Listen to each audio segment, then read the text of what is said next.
Hey everybody, welcome to day 3. Very excited for this. It was so much fun to see everybody's takes about the Pilsner, because obviously I was like gushing all over it, glazing it even, and I love that the responses went from like, it's a Pilsner to it's a good Pilsner. I might look and maybe even sound a little different today. I want to see what I could do to, like, I don't know, up the quality of my game, you know what I mean? So I busted out my old webcam, and it probably looks way worse than my iPhone 10, but, you know, I love playing with my toys, and I've got my fancy mic over here, so hopefully the audio sounds a little bit more crystal clear, and realistically, I just like watching these things move when my voice moves. So, you know, that's fun. But whatever the case, I digress. If I put this up, maybe I can get like a double angle thing that'll be an absolute fucking nightmare to edit. Oh, fucking multi-cam beer review. Let's go. Very excited about today's beer. De Dolle, still a Nacht. This is Belgium's De Dolle Brewing Company. Honestly, don't know much about them or their history, but I do know that this beer is their traditional winter strong ale. It translates to Silent Night, still a Nacht. Comes out once a year. Sometimes we can get it in the States, or at least, you know, in our area. More often than not, I feel like it has not been available. The past 3 years we've been able to get it, but I remember, like, we were in a dry spell there for a while, I feel like. And I've been selling craft beer for, I don't know, the majority of my adult life at this point. They do a barrel-aged version of this, and I've seen it once. It was when I still worked at Belmont Party Supply, so it's been a very long time. But this is the standard issue, still a Nacht, and I'm very excited to get into it. Hey! Now, I did have this sitting out of the fridge for a minute. Probably a good 10 minutes while I set up, you know, the mic and the camera and now my other camera. So it's not going to be ice cold, which is probably a good thing for this beer, for the big, gigantic 12% golden strong ale. She's murky. She's murky. Now, that said, I did pour the dregs into the glass. Classic Belgian nose. What's terrifying about these beers to me is, like, they're so unassuming. You know what I mean? Like, it really doesn't have, like, a super vibrant, massive nose to it. It doesn't really let you know what you're getting into. If you handed this to me not knowing what it was, and I smell it, I'd think, oh, that's a Belgian beer. Maybe, like, I don't know, a wit beer or something. There's no indication that what we're about to drink is 12% alcohol. That is different than I remember it being, honestly.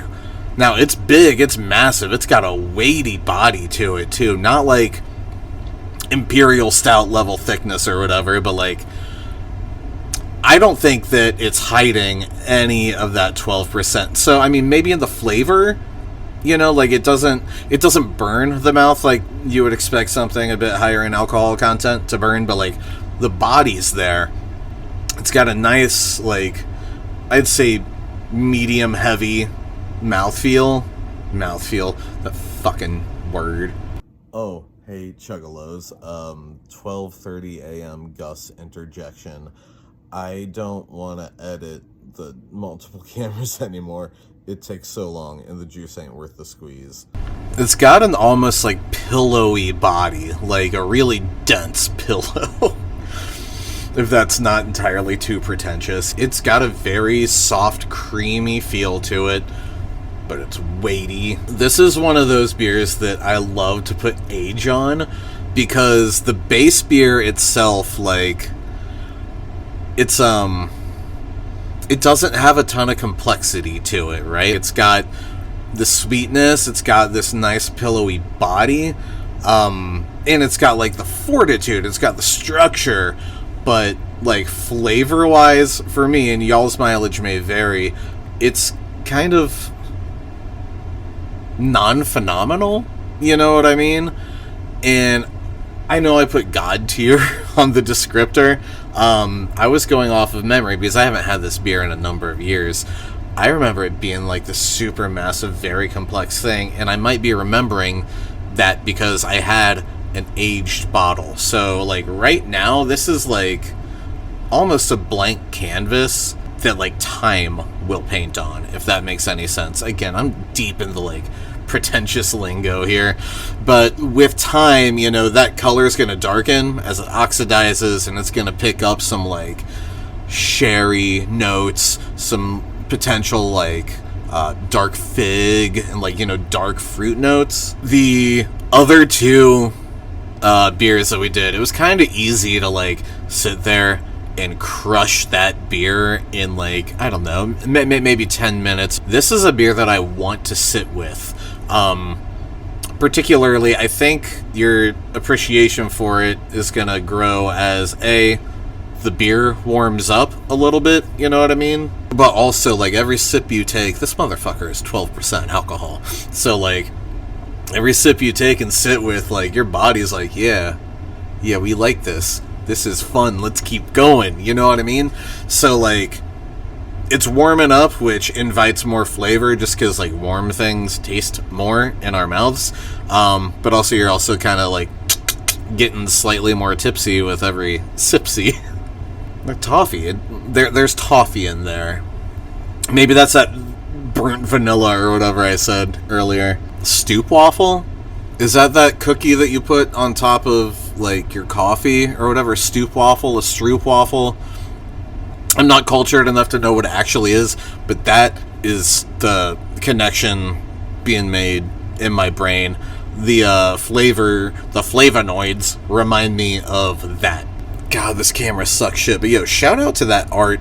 Their art's always so cool. It's always that, like, kind of very hand-drawn. Wait, how about you over here? Very hand-drawn label, you know, the same label that they've had since, I mean, at least the 2000s, probably earlier.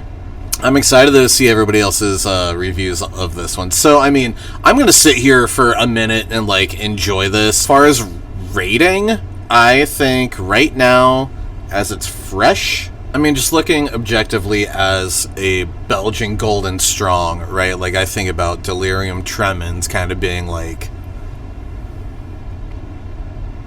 the standard, right? The gold standard for this style of beer, I think, would be Delirium Tremens.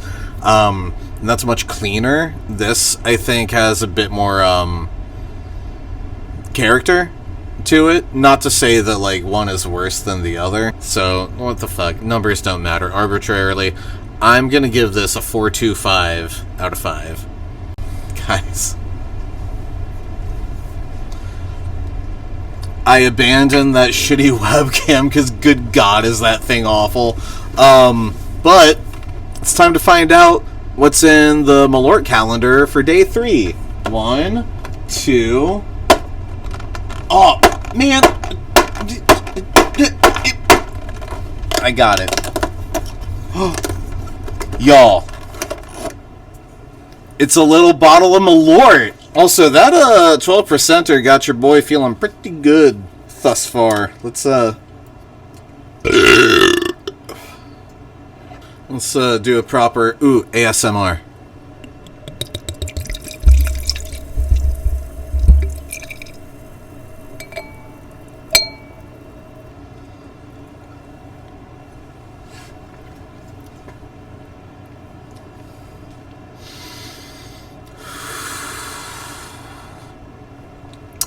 It tastes like exorcising demons.